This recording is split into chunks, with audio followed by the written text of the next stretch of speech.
All right, so you're here for Personal Branding Ask Me Anything, my AMA, which is my free webinar for the month of February. And who am I? I am Paula Edgar. I am a keynote speaker, consultant, lawyer, leader, mother, all of those things. I'm also the host of the popular Branding Room Only podcast, which is about personal branding and how people have navigated their brands. And so this topic is near and dear to my heart, given that I have a podcast on it, I'm writing a book on it, and I speak on it often. All right. Before I get to anything else, I want to say happy Black History Month. Speaking of branding, obviously, my identity is a big part of my brand, and it's important for me to acknowledge that. And so, Black History Month. In terms of what I do, most of you probably know this because you've gotten to connect to the webinar, but to make sure I make the point in terms of branding, I do speaking and consulting primarily for law firms and corporate legal and house departments, but also across industry. Much of what I speak about is professional development through the lens of diversity, equity, and inclusion. My subject matter expertise is around personal branding, and I speak often at many entities around personal branding, mentoring, sponsorship, um, navigating feedback, relationship building, using LinkedIn, all of those things. And so, essentially, if it's not math or science, I'd love to collaborate with you and think about how we can work together to create programming that will make some impact within your organization. Speaking of personal branding, many of you know that when I started out my career post practicing law, I did a lot of coaching. And in fact, people still call me Coach Paula, but I no longer coach individuals. However, people have asked me for what I'm going to explain to you right now, which is the opportunity to work with me on their personal brand. So, this is an offer that I have for mid level to senior professionals who are looking to either build, reinvigorate, or to pivot in their personal brand. And the way the process works is that I give them a pre-survey that allows them to answer a slate of questions that I've set up for them. So they're talking about what has gone right, what's gone wrong, what their intent and goals and vision is for their brand. And I also allow them to give me up to 15 pages or links of things that I can review to find out more about their brand and to help to think about what sort of edits that I would recommend and changes there, including their headshot, their LinkedIn, if they have a business development plan or a professional development or career development plan. I look at those as well. Then we have an action-packed 75 minutes session where we go through a lot of question asking and directional process. And from that, about a week later, I create a customized personal branding plan for a participant. I'm loving doing this. I'm doing it a lot with a lot of law firm partners, but I have a couple of folks who are looking at it who are actually outside of the law, which I'm excited about that process as well. So if there's somebody who you know should be working on their brand or it's you, feel free to send them to me. Let's talk about it. So some of you may have already participated in this, but I wanted to tell you about something I did recently, which is a 14-day personal branding challenge. I loved doing this. It was exciting for me because I had the opportunity to navigate over 300 participants in thinking about their personal brands through daily activities and reflections that I asked them to do. And as a participant in this webinar, if you have not already participated in the challenge, I will open up the content to you for until February 14th, which is my birthday. So if you're hearing it before then, you'll definitely see that information and be able to access the behind the scenes resources and the activities that I asked everybody to do. So to give you a little bit of branding content for yourself. One more thing, and that is the podcast I mentioned, Branding Room Only. This is all of last year's or most of last year's um the podcast folks that I had on, my guests. We had a wonderful time. We have fantastic folks who are going to be on going forward this year. And it is a weekly podcast. So either I'm talking with a guest or I'm talking to you about a subject matter around personal branding that I find to be interesting, exciting, or maybe a little bit annoying. And then we walk through why it's important. And because branding is evergreen, there's always a topic that's important to be talking about in this area. So now to get to the meat of it all, I will be taking questions from you, the live audience who is on right now. And I have questions that were submitted by people in advance for me to opine on and respond to, and we'll get to those in a moment. But for those of you who are online, I've just put in the chat and I'll put it in again in case you just logged on again the the link to this information so you can use either the Q&A or you can use the link that I just sent to you. And then if you use the Menti link that I just dropped, it is anonymous. I don't know who is asking the questions, but I will get the question. And so feel free to use it to either opine about what I'm saying around my recommended responses or to ask your own questions. And that's what this is about. It's an Ask Me Anything. So feel free to do so. So, because personal branding is literally my life's work and it's such an important thing, I want to remind you that investing in yourself is really what it's about. Like as long as you are here and are thinking about whatever the next thing is, and whether that's staying where you are, building a business, building a practice, pivoting, wherever it is, thinking about it, being strategic, and actually putting together some strategy around it is key to making it work. I believe that personal branding is magic. But here's an actual definition we can go with, which is this. A personal brand is the unique combination of skills and experiences that make you who you are. And it's how you present yourself to the world. Effective personal branding will differentiate you from the competition, even though you know you have no competition, and allow you to build trust with your colleagues, prospective clients, and others you might engage with. And so this is, I smudged a little bit, I put in some things, but I adopted it primarily from a Forbes magazine article that I read that I thought was excellent. And so that's what personal branding is. And to my point, it is all of the things. You can have somebody who is even, similar situated in terms of having done similar things, same pedigree, but it's you and how you bring yourself and your magic and your experience, and your initiative to it that makes your brand yours. It is what people remember you for and what they expect from you. So when you think about personal branding, I want you to think about me, Paula. P is to promote yourself. Like we have to do it. People are not going to find out about you in obscurity. You need to be able to say, this is who I am and how I add value. You want to do it authentically, right? Authenticity is not an on and off switch, but it is always you. Sometimes a little bit less, sometimes a little bit more, depending on the context. It's determining the unique value proposition of you. What is it about you that makes you special? What do people come to you for? What do you like to do? What are you skilled at? And how does that then connect with what people are expecting from you in terms of how you show up? Utilizing my favorite personal branding as well as a relationship building tool, which is LinkedIn. It's a powerful, powerful tool for us. And everything I say about LinkedIn is usually free. And so if you're not maximizing LinkedIn or if you're not connected with me on LinkedIn, let us fix that now, please, and go ahead and connect with me. And I would love if you'd say, I'm connecting with you from your webinar, so that we can stay in connection with each other and you can see all the things I post about personal branding and other topics as well. And accessing your network is just something you should be doing generally, whether through LinkedIn or not, right? Because in person is just as important as online. And that is a real part of the core of how you continually build your brand, right? Is understanding that you're striving towards excellence and then doing all of these things. Okay. Here are some of the questions. So those of you who just jumped on, again, I'm going to answer the questions that were sent in advance. Is why I had the link beforehand. But you're welcome to ask questions or to reflect on some of my answers as we go forward. This is probably the question that I get asked the most, which is how do I make time for this, right? How do I make time to build my personal brand? And it's this for anything. And, many of the folks who I engage with often are attorneys.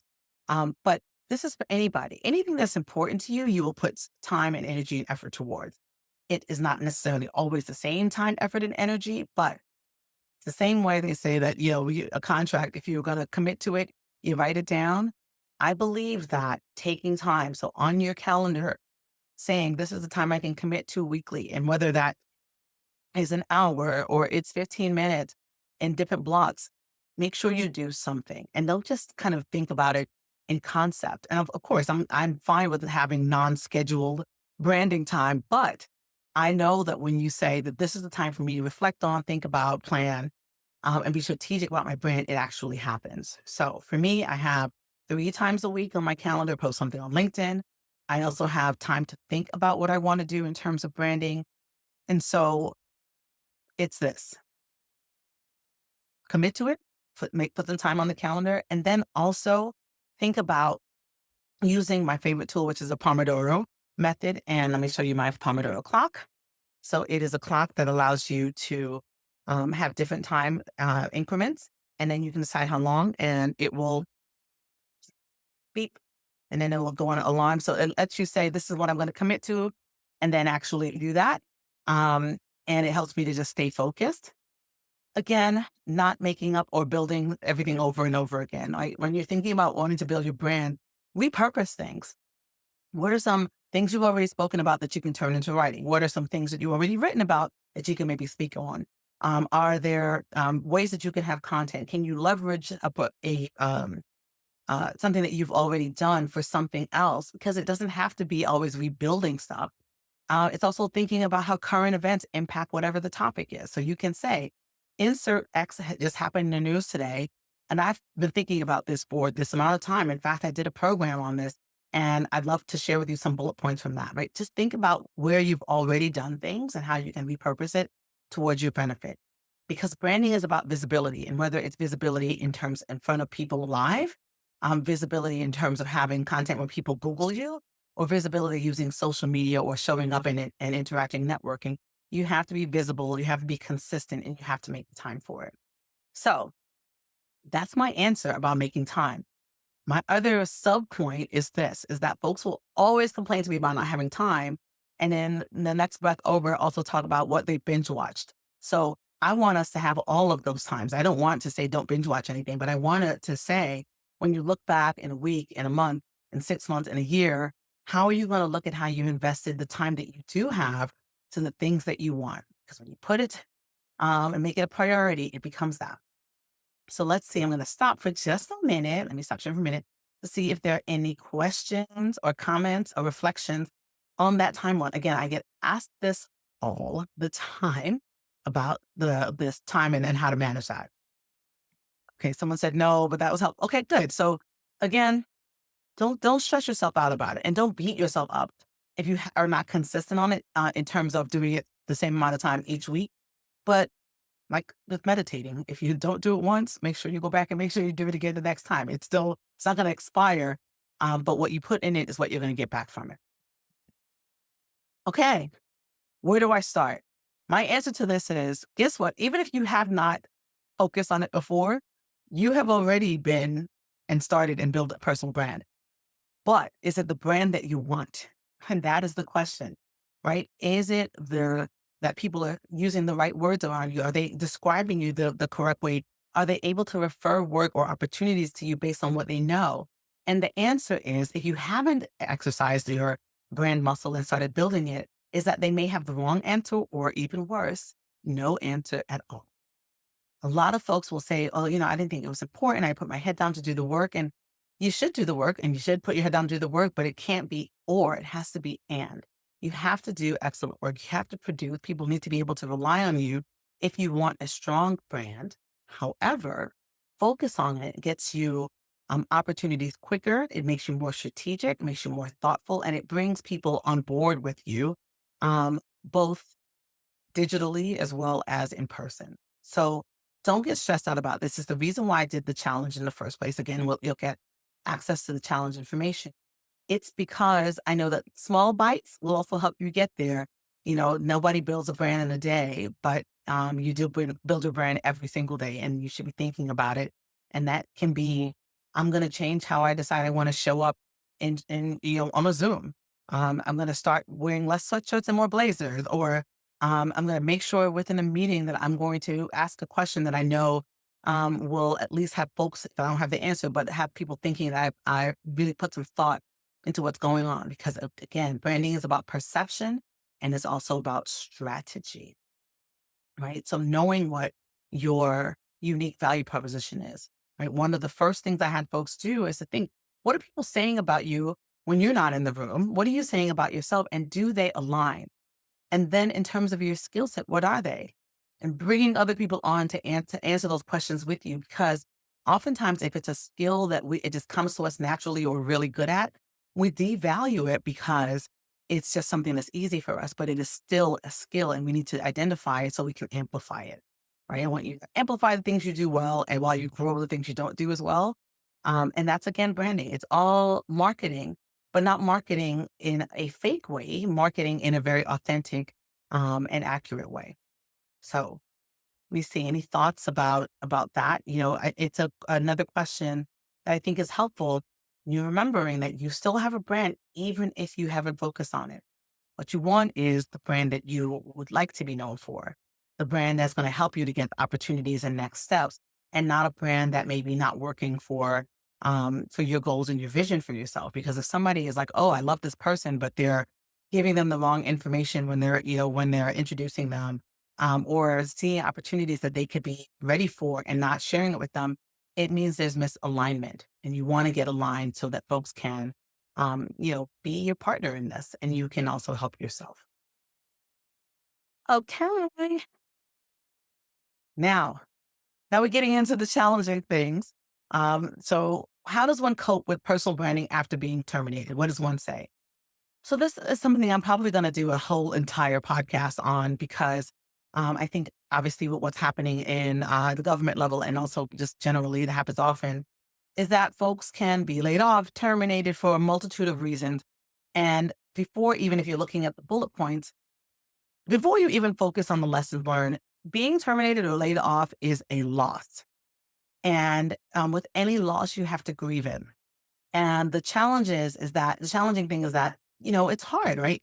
And what I've seen is people not be able to, they're trying to charge forward without actually processing what has happened. And so I recommend people kind of go through those stages of grief, right? Like, if your role is a part of how you have been identifying yourself and your brand, which it normally is, right? Whether it's your title, whether it's the organization you're affiliated with, etc. If you were laid off, let's go with that one. You're not there, it still is harmful. It's still challenging for you to be able to kind of grasp with that. So you got to let it sit, then plan, then go forward. Now, if you have been terminated because of something that you have done or not done, right? So that there's accountability on your part, you have to sit with that too. What went wrong? Did you not communicate something properly? Were you not skilled up enough? Where was the issue? And was it your boss or was it you? And sitting with it and actually truthfully telling yourself, is this someplace I could have done better? Or were the circumstances the ones that are just untenable? And having that information allows you to truly think about what happened, process what has happened, and then plan. Because, for example, if let's say you were terminated because you missed a huge deadline, or you made a mistake that was devastating to your organization, you have to own that. And then in the conversation that you're having as you start to go forward and wanting new opportunities, you have to be able to say, again, not leaning so much into what you've done, but what you have learned. What have you learned? Um, you know, Understanding that my last role, I was not able to continue going forward within that role because I had a critical mistake. And what I've learned from that is I need, to incorporate multiple things in order for me to hit deadline. Again, people don't expect you to be perfect, but they do expect you to learn and not repeat some of the mistakes that you have made before, which may have led to your being terminated. And my hope is that the person who asked this question is online because um, the termination or layoff, or et cetera, does not define you. It may be sad, it may be devastating. You may need to go through the stages of grief, as I mentioned on it, but it doesn't define you, right? Even if you made a really critical mistake, that is not who you are, right? We are not leveled down to our worst mistake. But when it is recent, and when you're in having to explain what has happened to get new opportunities, or just in terms of your network, it can be challenging to bring it up over and over again. So I think in how you message it, you can say accountably, like, I made some mistakes in my last role. I'm looking forward to having another opportunity to show what I have learned and how I'm going to grow. Or, I didn't realize that the last role that I had, needed XYZ additional skills. And so what I'm doing in the meantime while I'm looking for a new role is I'm skilling up by taking courses in X this area or Y area. Or even though I was, terminated, I want to let you know that I did go back to make sure that the folks who I worked with and my colleagues I had an understanding from them as to how I could have done better, right? It's about actions that you take to show accountability and to show strategy as you go forward. And then you're going to create, what I say is your transition statement. And what is that, right? I'm looking for new opportunities. My last opportunity did not go as well as I would have wanted. They will then ask, whether interview or not, why. You will have a statement that talks about the why, not leaning so much into the bad parts, but about what you've learned and how you're going to go forward. Right? We never want to stay too long in the past. We're trying to think about what we learn now and how we plan to pivot and do differently as we go forward. Right. And you're thinking about what are the skill sets that you have?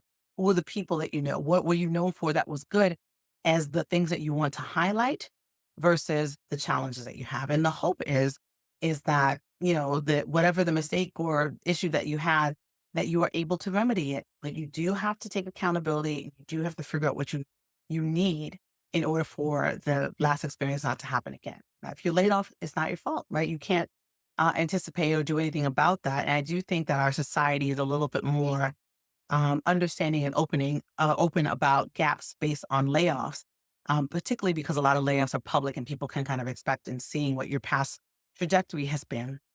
Um, but don't take it as terminative of your brand, right? There's a lot of people who are very successful who will tell you, myself included, that there were some things that just did not work out, that you either had to leave voluntarily, right, with the slam door, or that you were kindly asked softly to leave. Whatever way, we see the shiny brand new. We don't see the nicks and the dents that people have on their path. And so, whomever it is, I wish for you good renewed energy and a reminder for yourself that of whatever skill sets that you do have that you can amplify and to stay encouraged. Because this life that we have can be challenging, but it is worth it while we're here. And so move forward and with grace and with thoughtfulness. And my final reminder here is that last bullet point, which is that one thing that people I think make a mistake on is going fully dark when they have been terminated. Now, if this was drama around your termination or your separation, maybe you want to take a little bit to, be offline and not be as visible, but I don't think you want to fully retreat, right? Because there may be opportunities or people who you can explain in person to some of what has happened, give them the nuance around it, who can be your advocates and can help you find another opportunity, despite the fact that you may have been terminated or laid off or separated in whatever way from your last role. Okay, I hope that that was helpful. I'm checking in with my live folks. Let me know what your thoughts are about some of my answers. Do you have any other recommendations that I did not include? Because I would love to share them. I don't think I have all the answers on branding. I just have a good amount of them, but I do know that people have answers based on their experiences or what they wish folks would have done differently. So utilizing either the chat or the Menti tool, tell me some of your thoughts about some of the questions that I've answered thus far. Particularly, I think this one because we want to be encouraging to folks to see if there's any way we can help them to get to the next thing. Oh, let me go back before it. So somebody says, how about for those that decided to leave because it was a toxic environment? Great, great question. And again, I been there, done that. So there, you probably have heard the statement of, not burning bridges. I believe that about 95% of the way, meaning that and not everybody is going to agree with me. I don't think that it makes sense to, if you leave someplace that is toxic, to go, to throw a grenade and be like, you know what, and forget them and everybody who they're related to, they're dead to me. I don't think that makes sense. But I do think that, for example, if folks reach out to you discreetly to hear about your experience somewhere, how we can help each other is to not have have folks go into experiences that we have already done with people who we know are toxic or environments that are toxic without some information. Because I do believe that sometimes the toxicity can be based on our experience as well as our proclivities or annoyances, so that somebody might thrive in a space that we found toxic. where we can utilize our brand and we can help others is to say when we are reached out to, um, here are some things I would tell you. You don't have to go into full detail, but you can give people a little bit of a heads up. But when you're trying to look for a new thing, think about this. It's kind of like dating. When somebody is coming to you to get a new opportunity and you want to hear about what they've experienced before, you don't want to hear, and they were terrible and I can't stand them, etc. Because what you are thinking is, well, how are they going to talk about me and and our situation, our culture when they leave? So there's got to be some nuance and savviness into how you might experience. You can just say, I found that the culture did not align with my values. Move on. You can say that, unfortunately, I was not able to thrive because we had, differing opinions about success or strategy, etc. You can say the thing without saying the thing.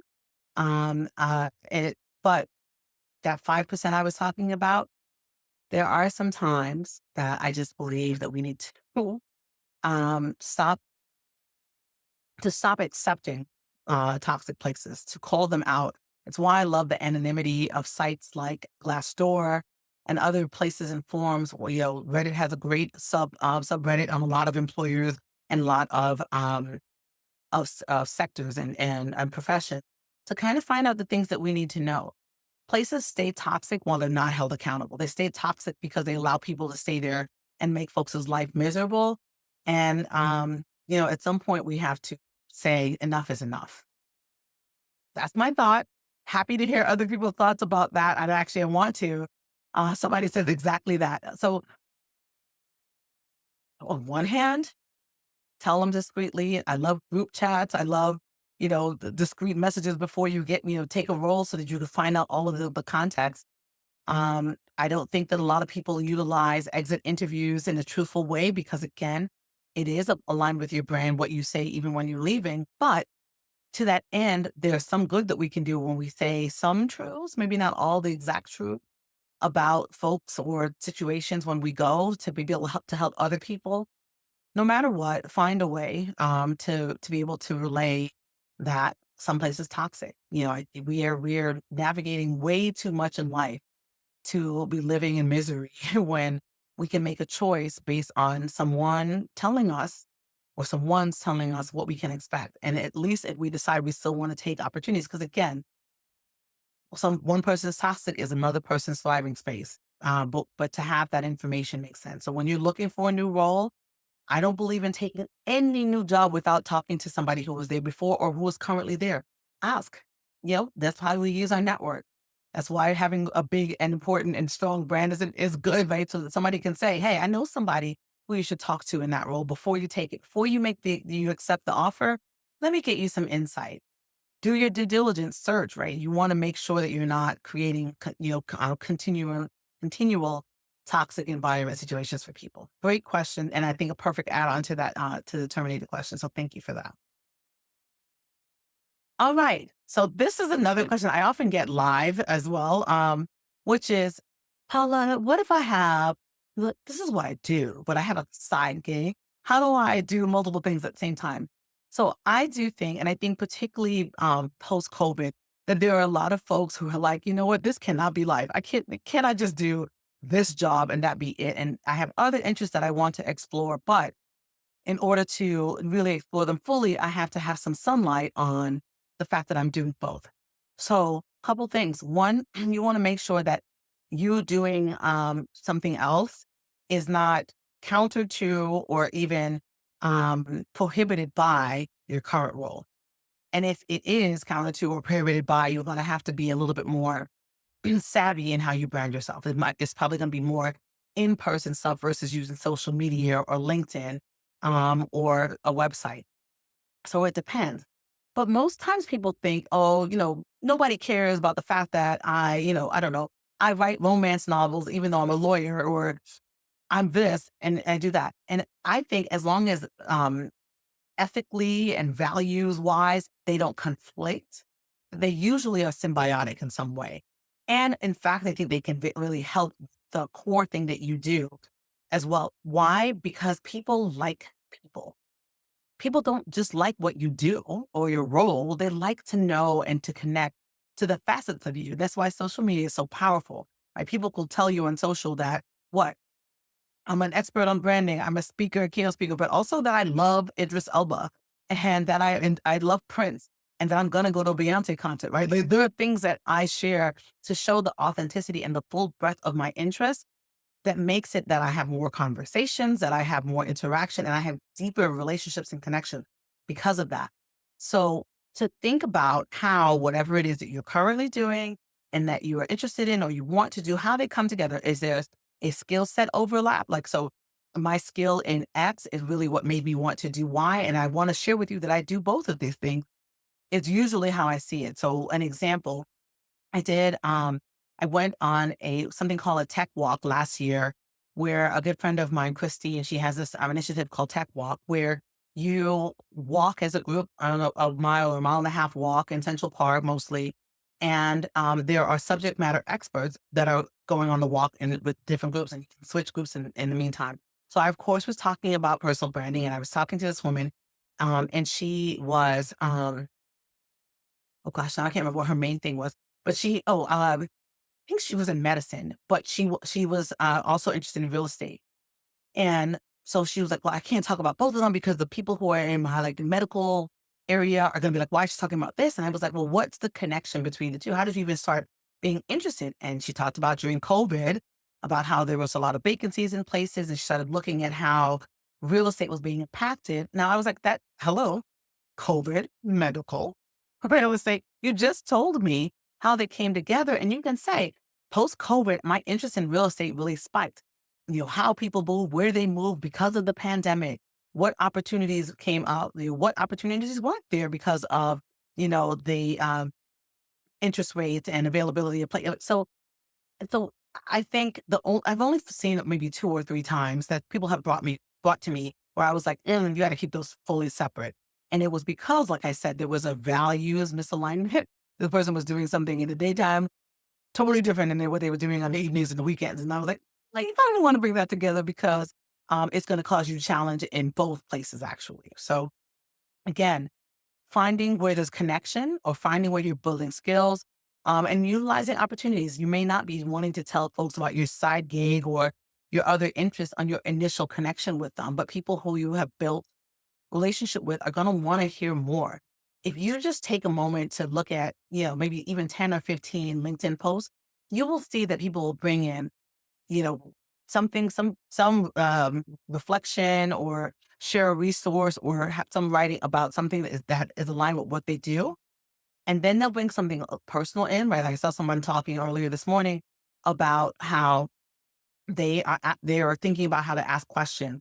And as a lawyer, that they ask questions all the time, but they're thinking about the impact of the questions that they ask. And that is helpful for them because they also have a 3-year-old child who asks questions all the time, right? They dovetail them together. So don't be scared of having multiple interests. I think that's what keeps us alive. That what has us have that growth mindset and that investment space. Um, and it keeps us excited, right? Like I would never want to just do one. I love doing new things. I love doing things that challenge me and sharing about them. So that's my answer. And again, if folks have other thoughts, feel free to share them as well. Okay. So this is kind of similar to um, the question about time management and also the question that I just had about what you're doing and if you have something else that you want to do in terms of your brand building. So we talked about making it a commitment to yourself by putting it on your calendar, making sure that it is connected to what you're going to commit to, right? So, but thinking about maybe what is your goal, right? I want to be more visible on LinkedIn. That's a great goal. So that means that I'm going to commit to posting once a week. I'm not going to tell you to post every day because you're not going to do it, right? But once a week or even once every 2 weeks, right? Like, again, that's like the lowest grade of things that you could do um, will be something to get you some momentum.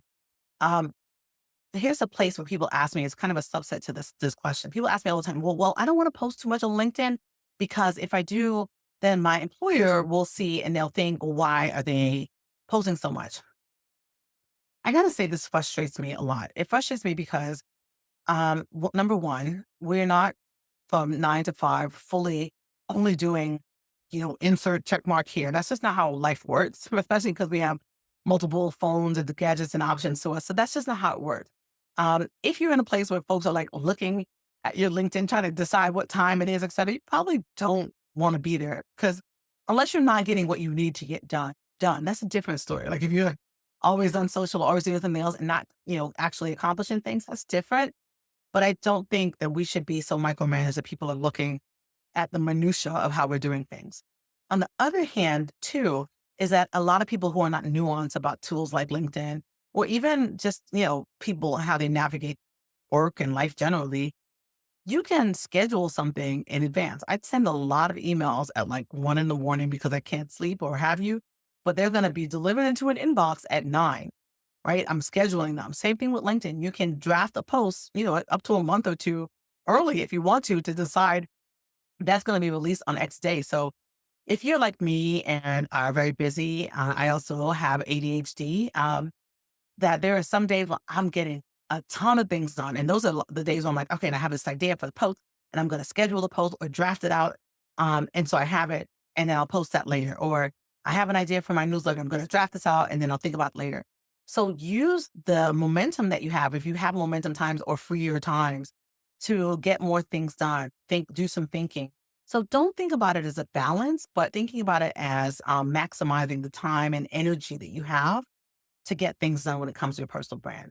At the beginning, at the top of the week and as the month, I have like, here's some of my goals. I sit down and say, Paula, what do you want to do this week? And what do you want to do this month? I don't have to do it all in that week. But for example, at the beginning of the year, I always do a review. Where are all my bios? Do they need updating? Am I going to switch out my headshot?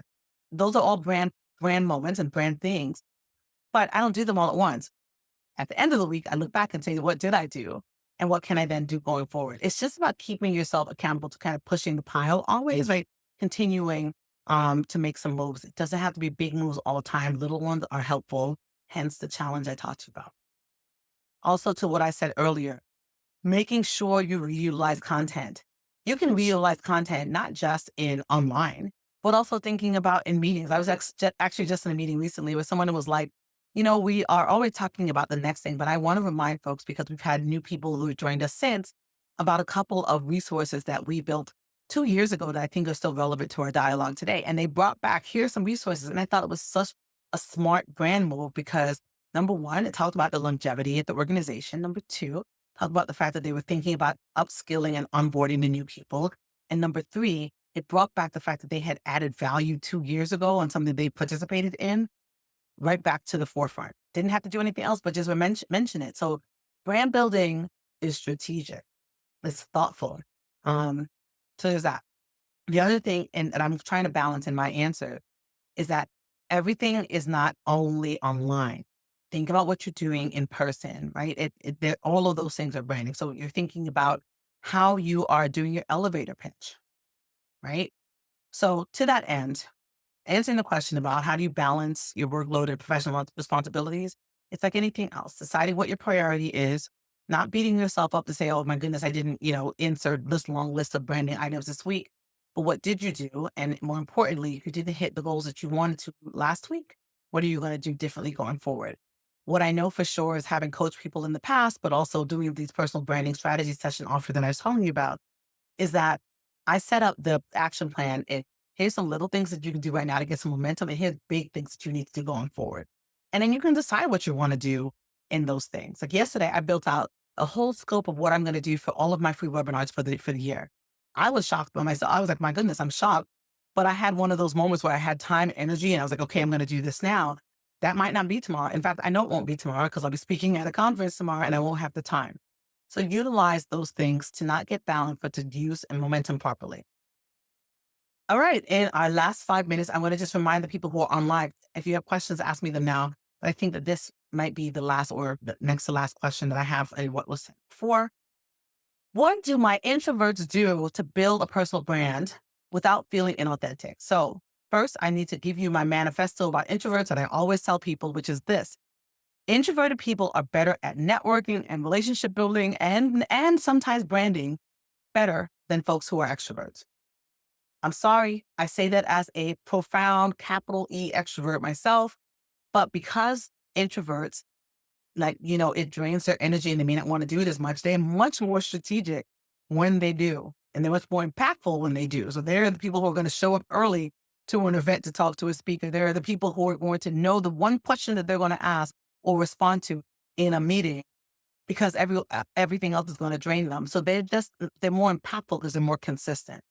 To that end, there's a ton of offline, not interacting with people, things that you can do that will, I shouldn't say offline, but there are things that you can do that don't require you to interact directly with people live, that may be a little bit more energizing. I love for this, again, LinkedIn. They don't pay me, but they should. Like, how can you say visible, right? And be invisible online? And so that means writing about, hey, watch this event or watch this webinar the other day, and here are 3 takeaways. Feel free to do that about this one. I would love that. Write a blog post, share an article that you read, right? Introverts also tend to be very introspective. And so they're reading a lot more content, they're listening to more podcasts.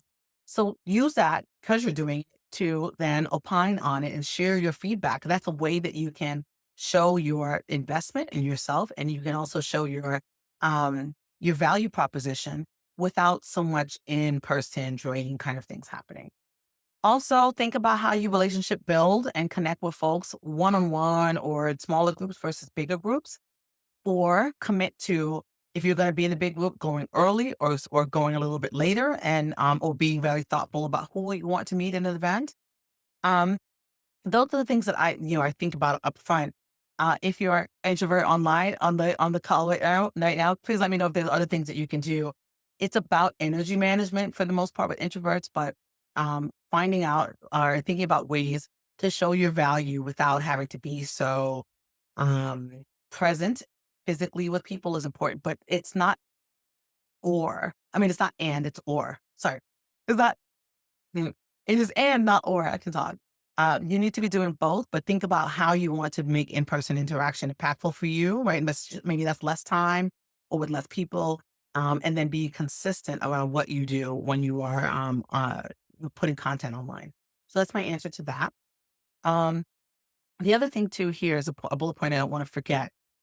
Introverts can show their impact through who they impact as well. So I see a lot of introverts mentoring extroverts, a lot of introverts mentoring other introverts as well, just about what they have done to help them navigate some of the landmines that they may have experienced. And that can also you can have then, your personal brand minions who are out talking about how great you are without you having to do so much of that interaction. Okay. Finally, oh, how do I promote myself without coming across as arrogant or self-centered? Well, one, don't be arrogant or self-centered. And also, two, be a little arrogant and a little self-centered. Let me explain. Societally, there have been and there continue to be a lot of people who don't like it when anyone talks about who they are and how they add value. And that is because of, cultural, religious, familial things that can tamp people down. What I can tell you is this, particularly for women, people of color, and under folks who have been under resourced and underrepresented in lots of spaces, is that if you don't take the time in whatever way feels authentic to you to have people know what you do, you will get lost in the wayside. I know this for sure. And so there has to be a way, you may not be like, again, I think that we all know at this point that I don't mind a little self promotion, and I think I'm very good at it, and I should be. But for the most part, people tend to not be as annoyed, or frustrated by self promotion when it is done by a man, or it is done by somebody who is older, or it is done by somebody who may be in the majority in wherever they are in whatever way. We need to be more open to seeing people share their value so that we all get more comfortable with it. So, but again, don't be icky, right? I'm a big fan of telling you what I do but telling you how I help people versus I'm the best thing that ever happened to you. It's more about I've been really excited to be able to help over 300 people navigate their personal brand instead of being like, I'm the best thing you ever met about branding, right? There's a different way. Utilize a lot of utilize talk about impact versus I. That's another great way, right? Or use towards a we. So those are some things that I think are helpful. But What the real challenge here is that there are going to be some people who are not your people and who will not, um, love if you shine a little bit. And that's okay. Right. Everybody doesn't have to love it, but you should not, be detrimentally impacted by not doing it at all. And I can tell you that in the time that I've been doing this, I've seen more people who have been detrimentally impacted by not saying or doing anything at all to promote themselves, versus promoting themselves and people not like it. Somebody says, my direct report told me that I came across too strong and that because I was coming from a law firm, I needed to tone it down at their firm because they were different. I then had to shine. So again, when you first start somewhere, or even if after you're there for a while, you gotta kind of see who the influencers are and what the culture is and how people tend to promote. It's like, for example, you may not love being the person who is talking about you and your impact, but you can maybe use a colleague or somebody who is a sponsor or mentor to share about your impact. But in situations like that, and trust me, you may imagine that I've had people tell me before that I was a bit too much. And I'm like, "Do you mean I'm too much for you, but I'm just right for me." And I find places where I am just where I want to be. Listen, the way in which I see sexism and I see racism, I see elitism show up is people wanting to dim your light. And I don't believe in light dimming. I believe that we can all amplify each other and have bright ass room as opposed to dimming others in order to make ourselves feel better or to fit in. So to that end, um, you get more of a benefit from doing it than you do from not doing it. If that's not your place, you figure out that's not your place. You hear the feedback, you incorporate, you maybe do it differently, but don't not do it. That's my answer. Thank you for that. Okay. Oh, I forgot about this one. Okay. Really quickly, because I'm going to end in a few minutes. How can I differentiate myself in a crowded market where many professionals do similar work? So you may have heard me say before, and I believe this deeply. I don't believe in competition. I believe in understanding that there can be people who are similarly situated, but that anything that is for you is yours as long as you strategically work to get it. Right. And if it goes to somebody else and it wasn't yours, if we stop thinking about all opportunity or access as one small pie, we're just better for it. Think about opportunity as endless, and we just have to access and find where the opportunity is. And so, I work with a lot of people on their, shaping what their unique value proposition is and doing business development to figure out why you versus somebody else. And I can tell you that it is all relationships. Differentiate Differentiating yourself means making sure you are connecting not just about what you do, but who you are, finding out what's important to them, understanding how to amplify your unique value proposition. But it is relationship, relationship, relationship. And the folks who are like, well, Paula, I'm having a really hard time. I'm like, okay, well, who have you talked to about your hard time? How have you shared authentically and a little bit vulnerably about the challenge that you had? How can you get somebody to co-invest in your success with you? They're not doing that. And so, um, nothing works in a silo. You have to do the work yourself. And then you have to get folks. And then that's why I love talking about having your personal board of directors, because then you'll get recommendations. Then you will be able to have the opportunity to do the work or get opportunity so that folks can then see how you are differentiating on their own. But in the meantime, you are just continuing to focus on adding value and shaping your messaging to be able to do so and having people and those relationships. Remember that your network is your net worth. So that's my answer. All right, y'all. I'm going to stop sharing for a moment before I head on to one more thing. Listen, I plan to do a ton of slips of these. Every month, I'm going to do another topic. I want you to remember that your brand is iterative. It always shifts. It always changes. So don't think this is my brand as a check mark, but it's always what else am I going to keep doing? How am I going to continue to talk about what I've done, what I want to do, what I'm going to, thinking about visioning so that you are meeting your skill set, your experience, your magic, and the times that we are in to have the most impact.